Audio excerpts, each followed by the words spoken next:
we have put together this webinar in hopes of just sharing a little bit of information with you all about some of the logistics, what the walk may look like. I know that some of you have attended in the past, so some of this may be familiar, but for some of you, it may be new information. So please feel free to jump in at any time, ask questions.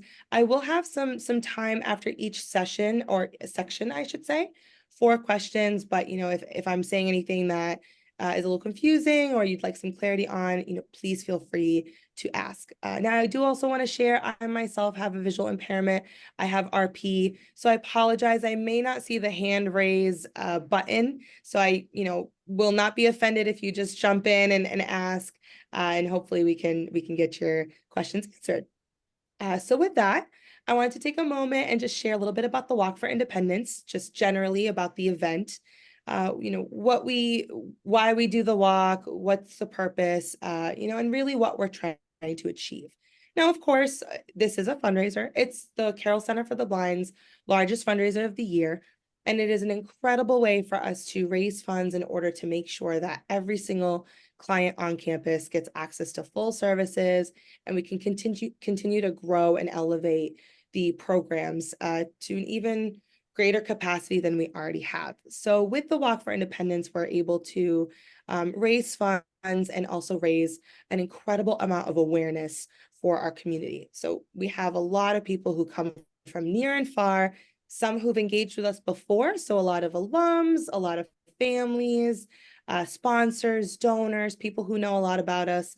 But the best part is we also attract a lot of community members who've never even heard about us, don't know about anything that we do, and they just come to spend some day in the sun, and they, walk away with some knowledge about, who we are and what we do. So it's always great for us to spread the awareness and, really reach a much wider community. Now, a little fun fact, which I think is always really interesting to think about. This is our 12th annual walk. So this is now the 12th year that we'll be hosting the Walk for Independence. I have not been here for 12 years. This is actually only my second walk, but from what I hear from those who have been coming for many years, that it has really grown tremendously over the last 12 years. It has grown, in capacity, it's grown in attendance, it's grown in fundraising, and it continues to grow every single year. So we are very excited, to share this with you all. The walk used to be a dog walk, funny enough. So it used to attract a lot of dog owners and, dog lovers in general. And over the years, it's really expanded to include not just dog lovers, but people who want to come and be a part of our community. So with that, I just want to take a moment and share a little bit about some of the event details. And once we get through my little spiel, I promise I won't be talking at you the whole time. I have two amazing guest speakers today. We have Brian Valentin, who will be sharing about his experiences as a first-time walker and team captain last year. And we also have Martha Steele, who is our incredible board member and one of our most amazing and engaged partners, who can really join us and share about her experiences, making some outreach to her community, to her network, and some tips and tricks on fundraising. So to start, a few details about the walk. This year's walk will be on Saturday, June 1st, 2024, and it will begin registration at 8:30 a.m. and run until about 12 p.m. Now, registration and check-in will begin at 8:30, but our event, festivities and speaking program and, the walk kickoff itself will kick off around 9:15 to 9:30. So, of course, we're still working out that exact timeline, those logistics, but in general, that's around the time that walk activities will begin. After we have a speaking program, our attendees will be able to walk a 1, 2, or 3-mile loop around the Mount Ida campus in Newton. And then we will follow up with a barbecue, some really awesome activities, and just a lot of fun socializing, education, and networking events for everyone to enjoy. Now, as I mentioned, it is on a college campus, the UMass Amherst Mount Ida campus in Newton. And it will be held on their soccer field next to Shaw Hall for any of those who might be familiar with it. Now, don't worry, you do not have to remember any of this information. You will get it all via email, but just in case you are familiar with the campus. The field is a large soccer field, and what we do is we work with a lot of different vendors to set up tents and different areas for people to come, different activities around that field for people to enjoy. So with that, I wanted to take a moment and share a little bit about our sighted guide program. Now, one of the biggest pieces of feedback that we have received is that, it is somewhat difficult. It can be somewhat difficult to maneuver the field, especially if you don't know, much about the area. If this might be your first time visiting the campus, or even if you've been there, 100 times before, being in a larger crowd under a large tent can sometimes feel a little bit overwhelming and can, feel a little confusing, might make you miss some things. So with that, over the last couple of years, we've had a really incredible sighted guide program in which anyone who is interested can opt in for a sighted guide that will be with them for the entirety of the event. This sighted guide will be matched up with the attendee at check-in, and will spend the entirety of the event supporting them, getting around the field, walking around the track itself, sharing a little bit about what's going on, just chatting, connecting, and really making sure that the attendee who would like the company of a sighted guide gets the full experience of the walk. So, as you are registering, if you are already registered and you're, encouraging others to join you, please make sure that they know that this is an option, and we have incredible volunteers who would be more than happy and very trained in this area and would be ecstatic to kind of get matched with any of the attendees. Now, with that, another piece of, another question we commonly get is about transportation. Transportation is a big component, and for individuals like myself who have a visual impairment, we're constantly thinking about how we're going to get to a place, how we're going to get somewhere, how we're going to get from point A to point B. And so we are really focused on ensuring that transportation and the process of transportation for all attendees is as clear and concise as possible. So as of right now, we are going to have 2 transportation times going from the Carroll Center to the Mount Ida field. For a lot of, especially returning clients or returning attendees, it's much easier for them to get to the Carroll Center. It's much faster. They know the route. They can get there in a much easier manner. So they may opt into meeting us at the Carroll Center at one of our designated departure times and going over with some of the clients and some of the other staff in our van. It makes things a lot easier. And we are working right now on determining those 2 times. Likely, one will be about 20 minutes before registration, and one will be around the time that registration begins, approximately 8:30 to 8:40, just to spread it out, make sure we capture everyone who needs a ride. We are also working on putting together some sample language that can be shared with all the attendees to make it just a little bit easier for you to connect with your driver, especially if you're taking the ride, Uber, Lyft, any other rideshare program, or if you're just getting a ride with a team member. It might be really helpful for you to have that language and to say, oh, they told me to, go straight down Carlson, look out for the church on the left-hand side and turn into that lot. And we'll give you some of the language that you might need to make it much easier for you to arrive comfortably and without any hiccups. So with that, I'm going to take a moment. I'm going to stop. I'm sorry, I just threw a lot of information at you, but I want to take a moment and see if we have any questions.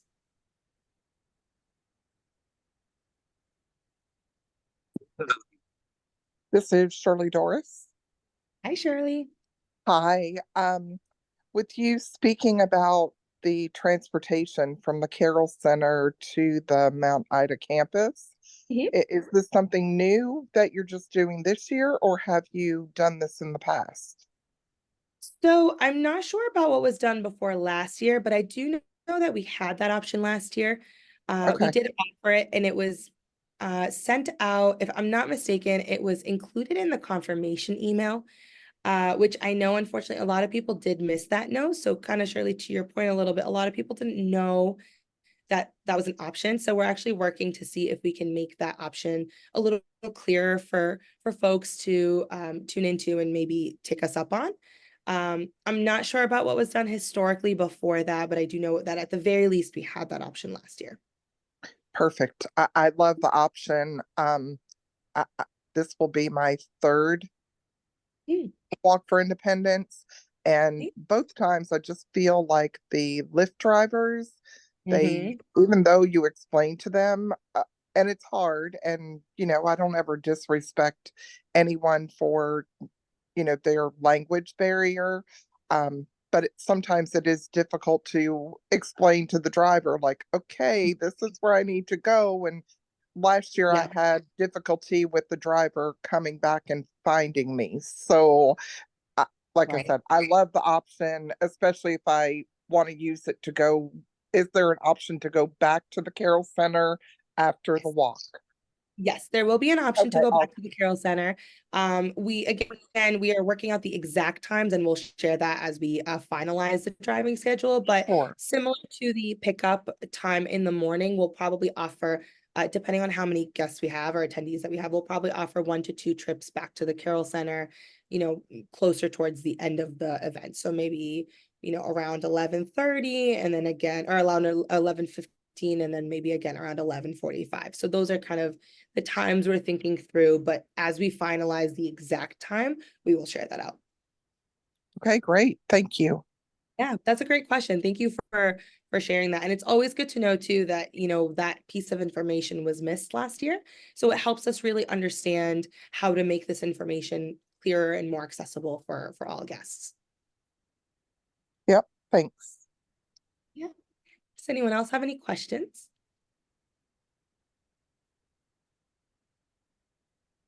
Awesome. And there'll be plenty of time at the end as well. So no worries if you think of something later. And as I mentioned, I was the one who emailed you last night with the reminder. So hopefully you have my email and my phone number. So always feel free to reach out if something comes up after.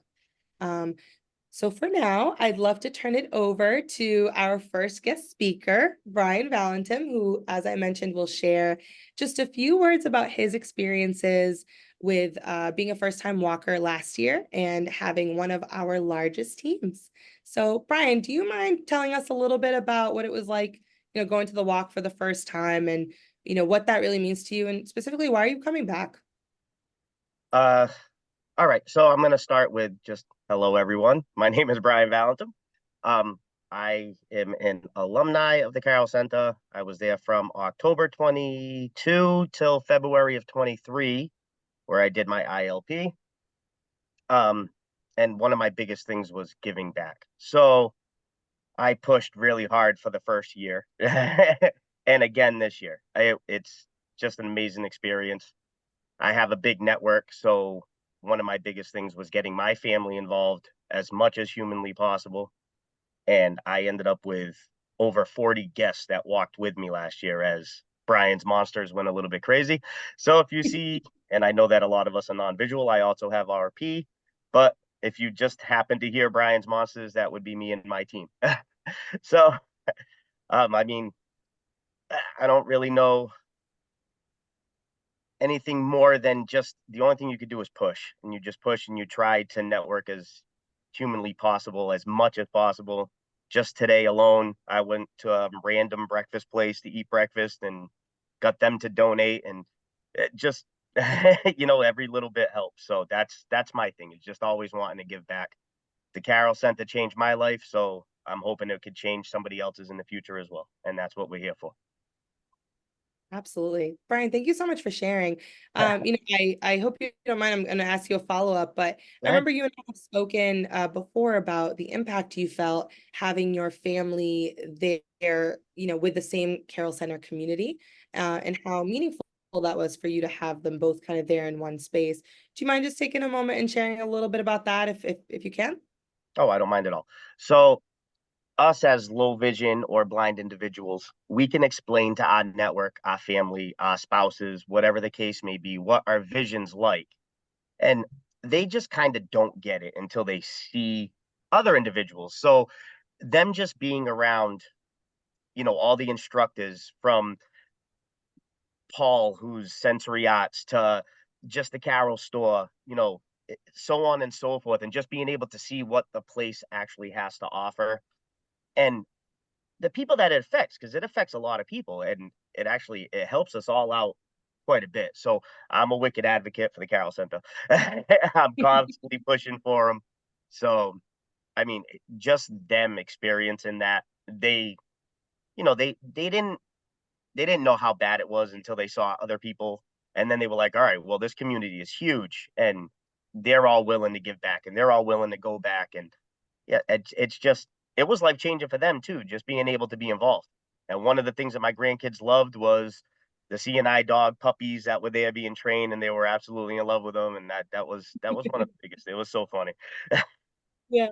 I know that was definitely a fan favorite. I still think people to this day ask me like, "Oh, the puppies," and I was like, Oh yeah, "Your puppies are always a hit." So yeah. And Brian, that's a really great point you bring up about, being able to share a little bit about your experience with your family in an environment where they'll really get it a little bit more than they might outside of that type of environment. And so, we're really hoping to elevate that feeling for a lot of our alums and for a lot of our clients and also for just our community members who absolutely. even those who've engaged with us before, they might know what we're about, on the surface, but it's not until they really come and immerse themselves in our community that they really understand, what our day-to-day might look like or really what our instructors do and how incredible of a job they have. So, Oh, uh, absolutely. And they didn't understand, they understood I was gone for 12 or 14 weeks mhm, because I happened to be there for Thanksgiving and Christmas, so that postponed my stay a little bit, but that's fine. I actually enjoyed it. mhm. They knew that I was gone, but they didn't realize what I was doing. And until they were there and they saw what I was actually doing is when it kind of hit them too. Yeah, they're like, what are you doing over there this long? Exactly. Yep. Yeah, absolutely. And I think I'm forgetting now who said it to me, but when I first started, someone said, sometimes it's just a matter of learning that it's not just Braille. A lot of people Oh yeah. think, oh, blind or low vision. Oh, all right, you learn Braille and you're good. And it's like, Nope. oh, there's so much more to it. Oh, just Um, a just a being able to walk around your kitchen without hurting yourself. I- I mean, just being able to walk around. I'll share a quick story about the first time I walked with my white cane. So I was just starting with the RP. So my right eye was almost completely gone. My left eye still had a little bit of vision. So me being in my mid 40s at the time was always like, oh, I don't want to walk with a white cane. I don't need the white cane yet, so on and so forth. So I go to the Carroll Center, and the first thing they tell you is you walk with your cane, no matter if where you are, how bright it is, you walk with your cane. So my first weekend home from the Carroll Center, we went out to sing karaoke on a Friday night. Little did I know that it was the Halloween party and everybody was dressed up. So Mhm. I didn't know. I just walked in with my white cane, first time ever in public, and everybody's like, "Oh my God, that's an amazing costume!" And I'm like, "That's not a costume." Oh, yeah. Yeah, that was literally my first experience walking with a white cane. It was hilarious. Yeah. And then fast forward a few months, you're, number one advocate at the Walk for Independence, sharing your story with everyone. So what a great, story. That's awesome. Thank you, Brian, for sharing. That's Oh, really no, great. I'm Everything just you just happy to be spoke here. about. I'm Yeah, happy to be we involved. appreciate it. Yeah. Everything you just spoke about is exactly what we're trying to achieve with the walk this year, for years to come. Of course, again, it is a fundraiser, but we just really hope it becomes more than that. We hope it becomes, a staple of our community, and an environment that people feel comfortable coming back to time and time again. Brian, I know you've shared with before the walk was a few months after you graduated, and it was the first time you were able to see a lot of your instructors, right? After, since you had been at the Carroll Center. And so we hope that this is an experience that a lot of alums, clients, and other community members can mirror, Oh, in the absolutely. time of the walk. Um, Absolutely. And it's also to get with your peers and, all the yeah, other yeah, clients that, you're there with for a while. So you get to be a little family. And then all of a sudden you leave the Carroll Center and you don't right, talk for a year. So right. it's just a chance to get to see some familiar faces. That's all. Absolutely. And do some fun stuff, stuff Oh, that's absolutely. really designed for you. And that's something that, unfortunately we as the blind and visually impaired community, we don't often have events and everything that are designed for us, Yep. really have us in mind. And so this is really an amazing opportunity for people to come back and really explore activities and enjoy them to their fullest with or without any sort of a visual impairment. So, Absolutely. Brian, yeah, If you I'll guys pause have any here. questions, don't hesitate to ask. I'm here. Thanks, Brian. No And problem. here too, see if anyone does have any questions for Brian, for me. It's Michelle? okay if you come again. This is Bruce. Hi, Hey, Bruce. Bruce. Hey, can I ask Brian a question before he's finished with the microphone? Yeah, absolutely. Hi, Brian. I don't know if we've ever actually met, but I'm also a former client to the Carroll Center. I was an employee there, and now I'm a member of the board of directors. But Okay. like you, I'm very passionate about the Carroll Center. I've been involved with the walk for many years as a fundraiser. I would love for you to tell me how logistically you got the donation this morning from the place where you were eating. What did you do? Who did you talk to? And what did you share with them so that they could make a donation to your team? So again, when I walked into the breakfast place, I'm kind of an outgoing person, so I was a little friendly with the waitress. Not that I was there with family members. You get somebody to smile and laugh, and they just take to you. Not a flirting way or anything like that. Please don't take it the wrong way. Just being nice. So I just so happened to mention in conversation with the person that I was with about the walk, and she asked me, the waitress being, what is this all about? And so I told her, and I shared the link with her, and she joined the team. And then as I was walking out, the owner of the restaurant actually asked me. So it wasn't that I actually pushed. I just, in conversation, they just happened to overhear it, and they were willing to join the team and help out in any way. I know that they're not going to be able to be a corporate sponsor because they are a very small family owned, mom and pop breakfast place, but every little penny counts. So if they'll give me 10 or 20 bucks, I'll be more than happy. And again, I'm a returning customer, so I'll go back and eat breakfast again. There you go. So Brian, just to follow up though, my specific question, you kind of glossed over this. I'm How sorry. did you share the link with them? What did you Oh, do? so once you create your team, there's a share button on the actual website. So you can create your team and you can share your link for that actual website. And the lady just happened, she gave me her phone number and I just shared the link through a text message for her to, just click on it and she could donate. So it's just a link to the actual donation page. Excellent. Okay, thank you. Yeah, you're welcome. Bruce, that was a great question. Thank you. And I'll share a little bit too at the end just about the registration and the team pages too. And I will be following up after this with some more information about those logistics, team pages, and how to register and things like that. But And that's share super it as helpful. much as you can on social media because that's a Yep, big network. absolutely. Yeah. As much as I don't like social media, I it's a big know. Seriously. Now, with that, I think that is a perfect transition, perfect segue into our next guest speaker, who, similar to Bruce, is on our board and has been a very dedicated and involved team member for us and advocate for the Carroll Center, and has supported us in so many different areas to really help spread awareness, raise funds. I'm going to hand it over. Welcome, Martha Steele, who will share a little bit about, her experiences with the walk, having now been there a few years. So Michelle, can you hear me? Michelle, is Yeah. Martha there? Yeah, Martha's here. Yes, Right. can you hear me? Oh, I thought you had a technical problem. Yep, good. No problem. I can hear you. Okay, I did have a technical problem, but I think I figured it out by tabbing around. Everyone can hear me? I think so. It sounds good on my end. I Okay, hope everyone else can hear her as great. I've been tabbing around. Bruce will appreciate this. well. For those of you who are on the call, I'm totally blind, so I use JAWS. And when I first joined the call, I couldn't turn on the audio for some reason, but I've been tabbing around and finally found it. Okay, first of all, congratulations, Brian.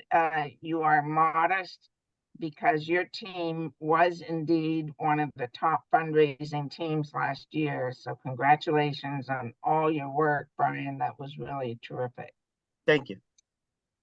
And so I also am a former client. I was in the independent living program back in 2013. I have Usher syndrome.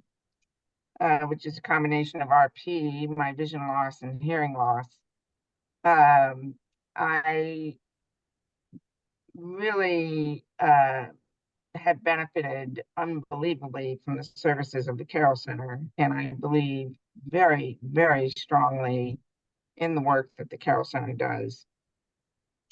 And so what I wanted to just kind of talk a little bit about is how I fundraise. I've been doing this for a number of years, and really, to me, it's a fairly straightforward, not too difficult process to do. I generally, because I'm a little lazy, ask the staff at the Carroll Center to go ahead and just set up a page for me on the walk website, so I don't have to spend too much time working on that, just to get a page where people can donate. And then what I do is I use my personal email, because I know that people who know me will respond to an email from me, as opposed to an email from another website that they may not recognize. And I just use my personal email, and I make a fairly short appeal about the walk, and I include a link to the page so people can donate. And who do I ask? I ask just about everybody who's crossed my path. I asked my high school friends from 50 some odd years ago. I asked my work colleagues, I'm now retired, but I asked people I work with, who some of whom are also retired. I asked businesses that I frequent, my veterinarian, I have a guide dog, my veterinarian, my dentist, my primary care physician, my bank, any store that I go to fairly often. I ask anybody that I have worked with in the blindness arena that I have crossed paths with. I ask everybody. I probably put out about 200 asks. And I am always, always surprised at how often people respond, not just with a donation, but with gratitude that I ask, because they know, based on my own experience, they know that the Carroll Center is a worthwhile cause to support. And they are happy to support me. It's, you know, donations, philanthropy in general is emotional. It's not a transaction, it's an emotional commitment. And usually people who support you, people who know you, people who like you, people who work with you, they want to support you. And they're grateful that you ask for their support. And so I really, over the years, because I have done this so many years, now I get donations without even asking, because they know it's time for the walk, and they just go to the Carroll Center page, they find my team, Alvin's Allies, and they donate. I haven't even asked them.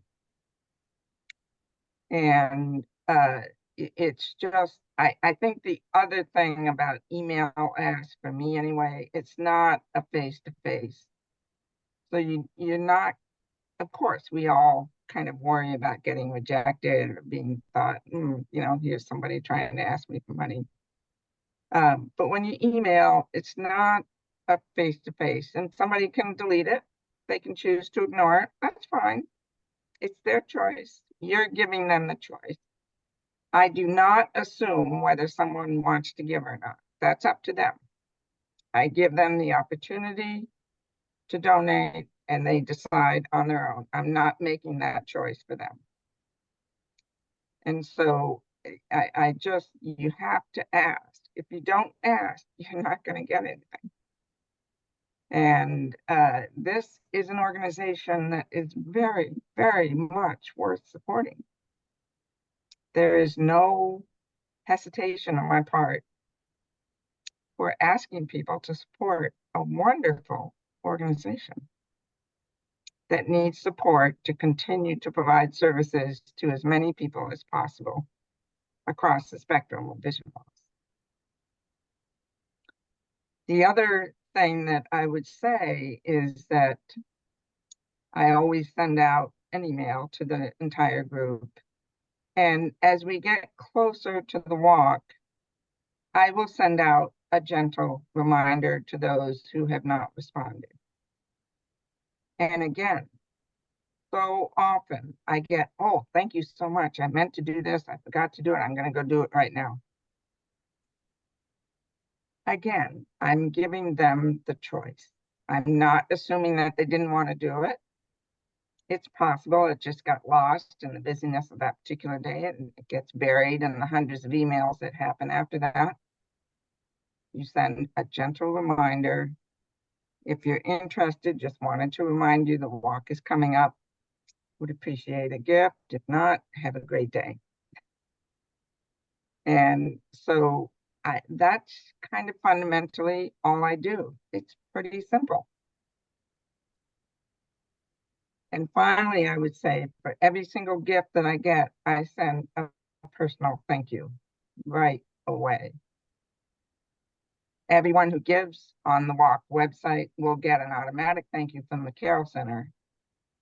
But I make sure that I personally thank every single donor. And I thank them within 24 hours of their gift. And that also is critical, I think, to having people return year after year to support you, because you acknowledge their gift and you express appreciation for their support. So I would greatly encourage you just to think of anybody, anywhere. You never know. You never know who might have someone in their family who has vision loss and they've never heard of the Carroll Center. And you just don't know what anyone's particular circumstances are. Ask. And you will be surprised at how many people respond. If there are any questions, or Bruce, if you want to, Bruce, I remember you had a story about a mailman, I think. Didn't you? Am I remembering that correctly?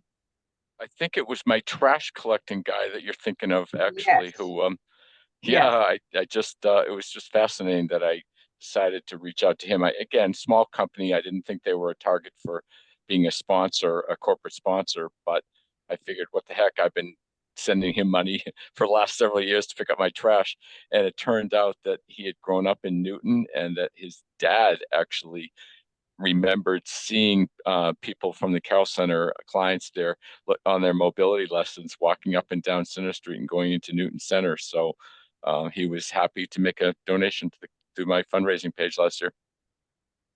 Wow, what a story. And I So agree with you, Martha, too, by the way. It's impossible to predict who's going to donate and who isn't. So you just need to broadcast it broadly and be willing to accept that some people are not going to donate, and you don't always know why, and it doesn't really matter why. But on the other side of things, I find sometimes I'm really surprised at people who do choose to donate. The ones I don't expect to sometimes come through, and people that I think, oh, for sure they're going to make a donation, and they don't always, but that's okay. This is a sales kind of role that we're in, and you're never going to have 100% success. But the more people you send it out to, the more total donations you're going to get back. yes, and and I do think it's if someone chooses not to donate, it's not personal. You know, it's for whatever reason. They have their own reasons, but again, you are giving them the choice. You are not assuming one way or another. You're just putting it out there and they have the choice. And whatever they choose, that's fine. There's no judgment there. It's just you give them the choice. But if you don't ask and you don't give them the choice, then you're not, you know, they're not going to do anything. So you just have to put it out there and let them make that choice. Absolutely. Martha, thank you so much for sharing. That's, you know, that's the exact sentiment we hear from a lot of first-time fundraisers. You know, often they say, I was so shocked by who came back with a donation. And, you know, it was a little awkward asking at first, but then I, you know, realized later how supportive my community is and how supportive people want to be of good causes. And, you know, the best thing is we do all, we're here because we support the Carroll Center, and the Carroll Center has a great cause. And people really do love to give back. You know, to Martha and Bruce's point, you never know who will give, and sometimes you're surprised by who won't, and that's okay.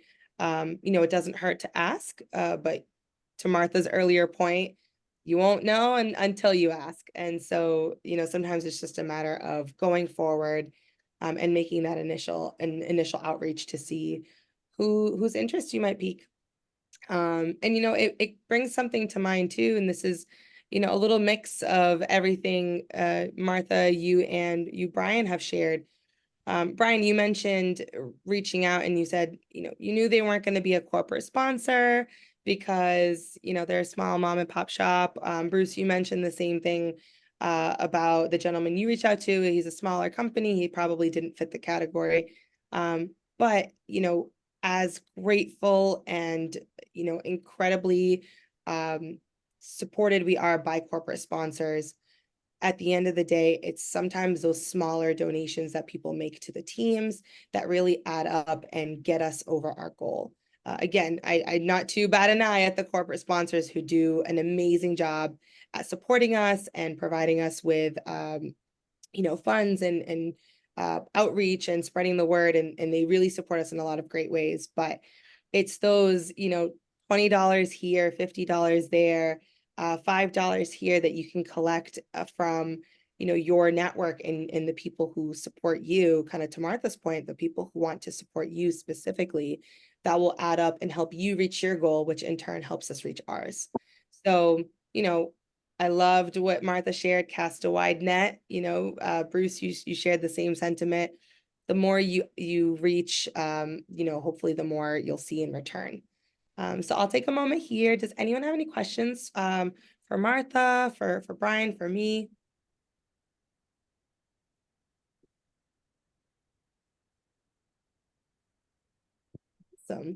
So the last little section I wanted to chat about is, you know, just some next steps, what we hope you take away from today. You know, step one, if you have not already, register. That is the first way to show the support for the walk. Get yourselves registered, you know, and start spreading the word. You have the option to make a team, and a team can be as small as one and as big as infinity. So, you know, no need to feel like if I create a team, I have to recruit 100 people. Nope, it just shows that you're, you know, you're here in support of the Carroll Center, and you might be able to send out your information to some people in your network.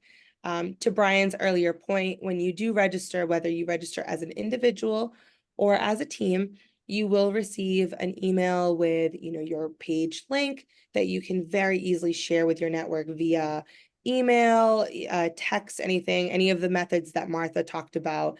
You can very easily share that link, and individuals in your network can click on it, see they can join your team or they can donate.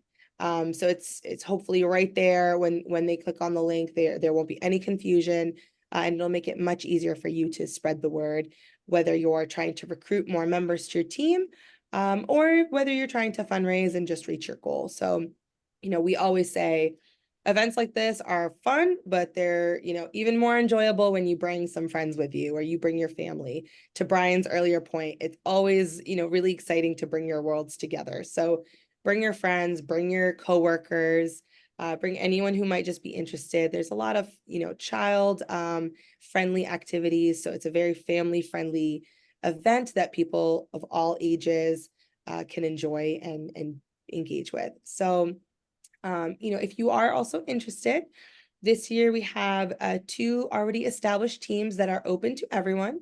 We have one called Carroll Families and one called Carroll Alumni. Again, don't worry about writing this all down. I will share this all via email after, but these are open teams that anyone can join. Carroll Families is, a network it's led by Barbara Duffy, who is here with us today. Hello. Hey, Barb. And she is always so excited to have family members of clients and those with visual impairments join and show their support as families. Nick Corbett, who unfortunately could not make it with us today, he has a team called Carroll Alumni, and he's always very excited to have more alums and clients join his team and, kind of all walk together and enjoy the day. So even if you can't bring anyone else, you still have a huge network of people that you can be a part of on the day of and, enjoy the walk to its fullest. So again, Tamar, at this point, the development team is always here to help. We're always here to help set up your team if you need a little more support with that, answer questions about, what it means to have a team versus be an individual, what some of those things might look like. And we're always here to answer questions. Now, I'll leave you with one final note, one final piece of information. This year, for the first time ever, we are having the opportunity to have both virtual and in-person attendance. So we have done only virtual in the past during those, dark COVID years.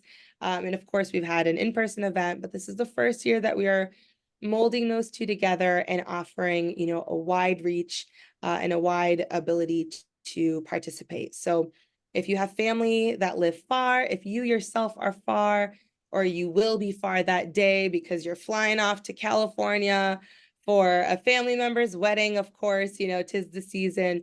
You can still tune in, watch our virtual speaking program, support us from afar, and really be a part of it no matter where you are in the world. Any final questions that you might have?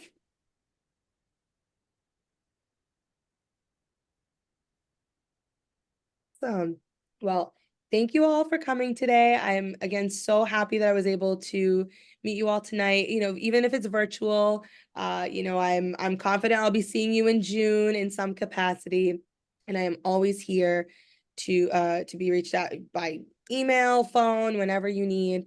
Please don't hesitate to reach out, and I'm always happy to either answer your question or direct you to the person who can.